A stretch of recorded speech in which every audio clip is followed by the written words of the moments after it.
orang dengan NIM 32324110007 selaku Ketua Tim 2. Dalam video ini, kami akan memaparkan tentang cara mengatasi golongan putih dalam pemilu. Saya Yunitia Fanya Shombing dengan NIM 3231111027. Partisipasi masyarakat dalam pengambilan keputusan sangat penting untuk menciptakan kemajuan dan tujuan bersama. Partisipasi ini hadir dalam berbagai bentuk dan dapat dicapai oleh seluruh masyarakat tanpa memandang perbedaan yang ada di dalamnya. Baik, perkenalkan nama saya Agnes Natalia Shombing dengan NIM 32331111019. Di sini saya akan menjelaskan mengenai materi faktor-faktor penyebab terjadinya golput. Nah, penyebab terjadinya golput dipengaruhi oleh dua faktor. Yang pertama yaitu faktor eksternal, yang dimana faktor eksternal adalah faktor yang mendorong dari luar. Dan yang kedua yaitu faktor internal, yang dimana faktor internal adalah faktor yang mendorong dari dalam. Nah, faktor eksternal memiliki dua cakupan faktor lainnya. Yang pertama itu faktor administratif. Faktor administratif ini biasanya terjadi karena seorang pemilih tidak dapat memilih atau tidak dapat melakukan hak suara pilihnya karena pemilih tersebut tidak memiliki identitas yang lengkap. Seperti contohnya pemilih tersebut tidak memiliki yang namanya KTP. Yang kedua yaitu faktor politik. Nah, pada faktor politik ini pemilih memiliki alasan karena mereka tidak memiliki kepercayaan lagi terhadap calon-calon pemimpin yang mencalonkan dirinya, atau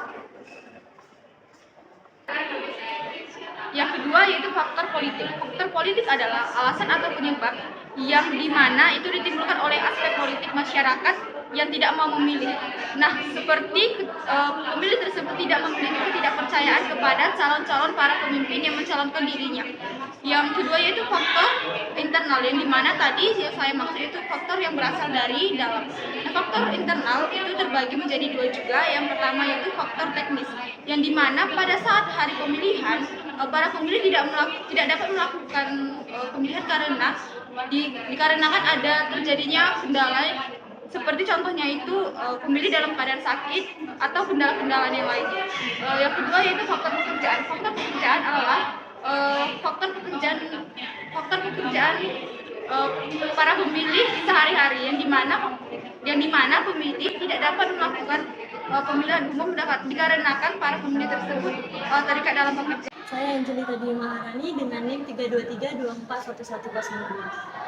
Pengaruh golput dalam partisipasi politik sangat signifikan, seperti pengurangan legitimasi pemerintahan. Jika sejumlah besar pemilihan memilih untuk golput, hasil pemilu mungkin tidak mencerminkan keinginan mayoritas rakyat. Saya Nisa Putri dengan NIM 321111033. Dampak golput dapat mengurangi partisipasi politik rakyat yang merupakan salah satu indikator kualitas demokrasi masyarakat. Masyarakat tidak percaya terhadap politik, baik partai maupun calon pemimpin yang akan bersaing dalam pemilu. Tujuan dari komunitas kami ini untuk memberikan sosialisasi yang bertujuan untuk meningkatkan partisipasi masyarakat dalam pemilu. Sesuai dengan negara kita yang menganut asas demokrasi, maka adanya kebebasan, yaitu kebebasan berpendapat dan kebebasan memberikan hak suara. Maka dari itu sebagai warga negara yang baik, kita harus mengimplementasikan kebebasan tersebut dengan baik. Laporan komunitas, maka dari itu kami bentuk yaitu untuk memberikan pemahaman kepada masyarakat bahwa tindakan golput yang dilakukan tidaklah benar dan akan berpengaruh pada negara itu nantinya. Dari pemahaman itulah yang nantinya akan mengerti bahwa memberikan hak suara pada proses pemilihan umum itu sangat penting dan tidak menganggap remeh tentang hak suara. Bisa dilakukan untuk mengatasi golput, meningkatkan partisipasi politik rakyat. Salah satu cara mengatasi golput adalah dengan meningkatkan partisipasi politik rakyat melalui berbagai cara seperti sosialisasi, kampanye, diskusi, debat, dan survei. Sesuai dengan sistem yang dianut oleh negara kita, yaitu sistem demokrasi, maka kita sebagai warga negara yang baik harus mengimplementasikan sistem demokrasi itu dengan baik juga. Baik, tadi kami sudah memaparkan tentang partisipasi masyarakat dalam pemilu, dan kami juga sudah memberikan solusi untuk mengatasi golongan putih dalam pemilu. Sekian presentasi dari kami, terima kasih.